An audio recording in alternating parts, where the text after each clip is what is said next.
영화, 건축, 정신분석학.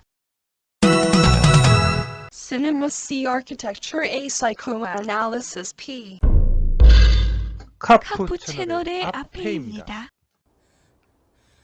경찰 캅이랑은 아무 상관 없습니다. 다만 상관이 있다면 여러분 마음속에 캅이 되고 싶네요. 57번째 카푸 채널 컨텐츠는 렌즈 피아노의 킴벨 미술관 확장과 매종 에르메스입니다. 킴벨 미술관은 전에 다루었던 루이스 칸의 바로 그 킴벨 미술관입니다. 그때 컨텐츠에도 잠깐 소개해 드렸죠. 그리고 매종 에르메스는 그 유명한 명품 브랜드인 에르메스의 일본 도쿄 긴자에 있는 플래그십 스토어입니다. 미안한 말이지만 렌조 피아노의 킴벨 미술관 확장은 단순히 루이스 칸의 킴벨 미술관을 답사하러 갔다가 그냥 얻어 걸린 작품입니다. 렌조 피아노 작품인 것을 알게 된 것은 바로 그거였다는 표지판이 바로 앞에 있거든요. 솔직히 다른 루이스 칸의 작품에 비해서 킴벨 미술관도 그렇게 감동이 와 밀려오는 작품은 아니었습니다. 그런데 그 킴벨 미술관보다 렌조 피아노의 킴벨 미술관은 더 감동이 떨어집니다. 매종 에르메스는 제가 여태껏 만든 컨텐츠 중 가장 옛날에 답사한 것을 가지고 만드는 것입니다. 그러니까 지금으로부터 14년 전에 여길 갔었습니다. 매종 에르메스는 유리블록으로 외벽을 마무리했는데 그 디테일이 그 당시 상당히 인상적이었습니다.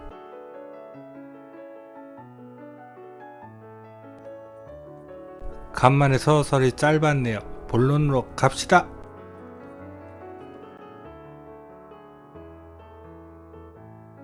렌조 피아노의 킴벨 미술관 확장동은 루이스 칸 킴벨 미술관의 바로 건너편에 있습니다. 위성 사진상으로 작아 보이는데 진짜로는 이것까지 포함을 해야 합니다. 렌조 피아노에게 미안한 말이지만 이 작품을 보고서는 이 설계자가 폼피두 센터를 디자인했다고는 믿지 못할 것 같습니다. 지붕을 보면 나름 루이스 칸의 킴벨 미술관을 레이트 모더니즘적인 방식으로 재해석했다는 느낌은 좀 드는데 글쎄요, 새롭다는 느낌이 별로 들진 않네요.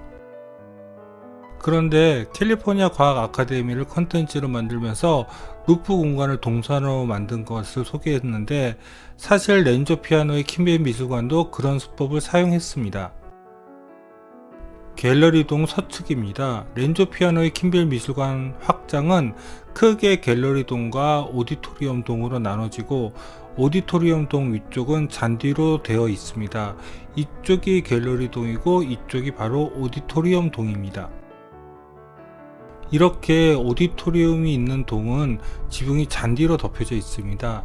그런데 오디토리움 동은 단층 건물이라고 느껴지기보다는 마치 지하 공간처럼 만들었다는 말이 더 정확할 것 같습니다. 바로 여기가 오디토리움 동의 지붕이 되는 잔디 공간입니다. 그런데 정말 헷갈리죠? 이게 1층 지붕인지 아니면 지하에 오디토리움을 만든 것인지요. 킴벨 미술관 확장의 오디토리움 동은 이쪽의 완만한 경사로 지상에서 지붕으로 올라갈 수 있습니다.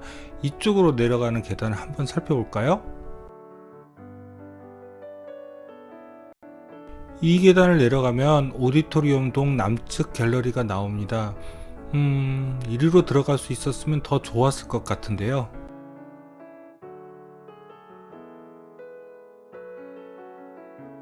자, 그럼 이제 안으로 들어가 볼까요? 루이스 칸의 킴벨 미술관이 별로였던 것에 가장 큰 영향을 미친 것은 미술관 작품 컨텐츠였습니다. 그냥 돈 많은 부자가 좋다고 하는 동서양 작품들 다 모아놓고서 그걸로 미술관을 열었다 하는 그런 느낌이었거든요. 한마디로 안목 없이 닥친 대로 모았다는 느낌의 미술관 소장 작품들이었습니다. 특히 동양 유물과 작품들은 서양인들의 시각에서는 모르겠지만 동양인들의 눈으로 보았을 때 렌조 피아노와 루이스 칸이 디자인한 사찰의 송보 박물관 보는 기분이 들었거든요. 너무 나갔다? 일단 정문에서 들어가시면 여기가 바로 로비입니다. 여기가 킴벨 미술관 확장 갤러리 동의 정문입니다. 이 정도는 한국 어디인가에 있는 그런 미술관 입구 같습니다. 킴벨 미술관 확장 갤러리 동의 로비입니다. 루이스 칸의 킴벨 미술관이 반원형 볼트 구조 지붕을 활용한 간접 조명으로 햇빛을 내부로 끌어들이는 것과 달리 그냥 불투명 유리 지붕을 통해서 내부를 밝히고 있네요. 저쪽에는 돈 받고 들어가는 전시회입니다. 굳이 돈까지 내고 이 전시를 보고 싶은 마음은 없어서 여기는 제꼈습니다. 하지만 북측 갤러리는 돈을 안 내기 때문에 기꺼이 구경을 했습니다. 공짜가 원래 별로인 건가요? 동양의 불상이나 조각 등을 가져다 놓았는데 이거 정말로 통도사 성보박물관보다 못하다니까요. 갤러리 동은 이제 끝내고 오디토리움 동으로 건너가겠습니다. 오디토리움 동으로 가는 연결 통로입니다. 저 끝에 보이는 것이 오디토리움 동입니다. 그런데 제가 지하 같다고 말씀드렸는데 저쪽 오디토리움 동 안쪽에는 어떻게 창이 있는 것일까요? 그 비밀은 좀 이따가 알려드릴게요. 오디토리움 동입니다. 먼저 보실 곳은 바로 오디토리움 동 1층 복도입니다. 저쪽 끝이 오디토리움 동 남측 갤러리입니다. 그리고 이 계단으로 내려가시면 오디토리움도 살짝 구경하실 수 있습니다. 오디토리움 북측 복도입니다. 저 끝에 가시면 지붕으로 올라갈 수 있는 북측 계단이 보입니다. 그런데 여기도 나갈 수 없는 것 같은데요. 지하로 내려가기 전에 먼저 오디토리움 동 남측 갤러리를 살펴볼까요? 갤러리 동과 달리 오디토리움 동 갤러리는 위가 잔디라서 이렇게 내부로 빛이 들어오지 않네요. 대신 아까 전 보여드린 외부 오디토리움 동 남측 계단 끝의 불투명 창을 통해서 내부로 비춰드는 빛이 운치 있어 보이네요. 그런데 저 미술관 직원은 관람객도 없는데 저렇게 앉지도 못하고 계속 서서 지키는 것이 안쓰러워 보였습니다. 여기에 있는 전시품 중 좀 괜찮은 것을 찍은 것은 이것뿐입니다. 나머지는 정말로 우리나라 웬만한 사찰의 성보박물관에서 볼 수 있는 정도의 것이었습니다.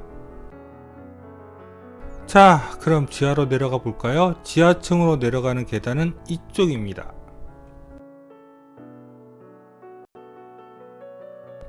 렌조 피아노의 킴벨 미술관 확장동의 이 계단들은 어디서 보신 것 같지 않으세요?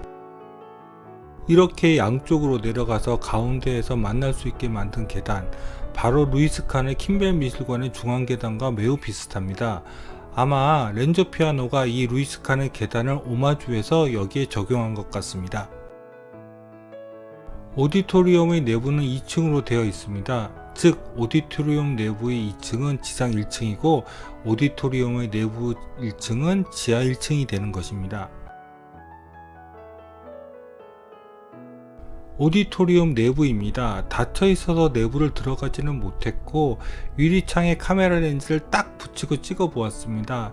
저 오디토리움 무대 쪽의 거대한 창은 좁은 선큰 가드 쪽으로 나 있어서 지상층의 햇빛이 지하까지 들어오는 것입니다. 그런데 뽕피드 센터를 디자인한 렌조 피아노의 설계로서는 좀 약한 것 같은데요.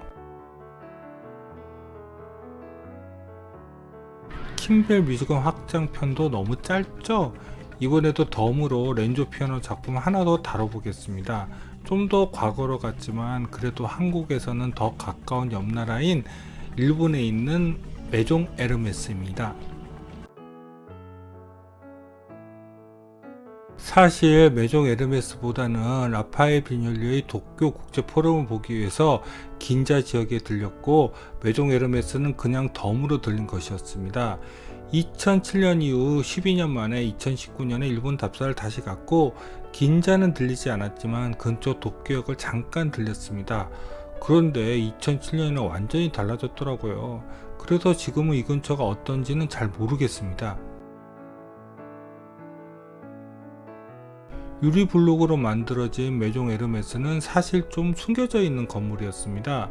건물이 그렇게 높지도 않고 도로 쪽에는 건물의 폭이 좁은 쪽이 면에 있어서 유위에서 보지 않으면 그냥 지나칠 수도 있습니다.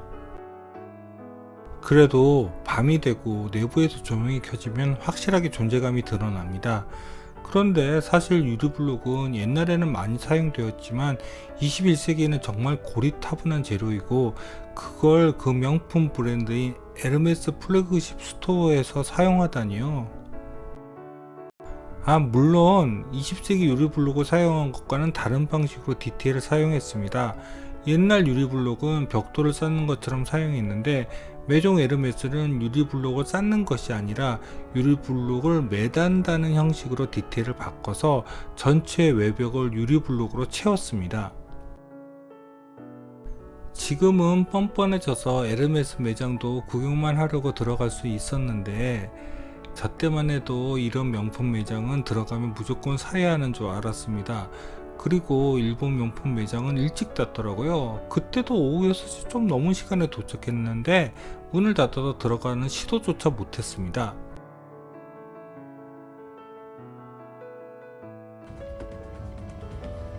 내부는 들어가 보지 못했지만 우리에게는 구글링 있잖아요. 검색을 해보니 내부에 갤러리 같은 것도 있습니다. 원래 명품 플래그십 스토어가 갤러리도 포함하는 경우가 많이 있잖아요.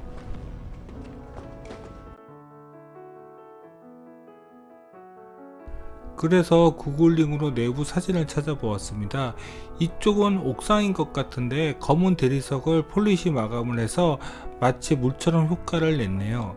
이쪽은 원래 테마를 가지고 계속 전시 작품을 바꾸는 갤러리 같습니다. 지금 이 모습도 내부의 설치 미술로 꾸며진 것 같습니다. 2007년만 해도 한국에는 명품 플래그십 스토어가 별로 없었기에 내부에 이런 갤러리 공간이 있는 것을 상상을 잘 못했습니다. 원래 명품 플래그십 스토어는 그런 모습이 일반적이겠죠? 어째 렌조 피아노 작품들은 컨텐츠를 만드는 순서가 멋진 작품에서 별로인 작품을 순서로 만드는 것 같네요. 다음 컨텐츠가 되는 휘트니 미술관도 좀 그랬거든요. 그래도 다음 컨텐츠 기대해 주시고 언제나 구독과 좋아요 부탁드리며 이상 카프 채널 아페이였습니다.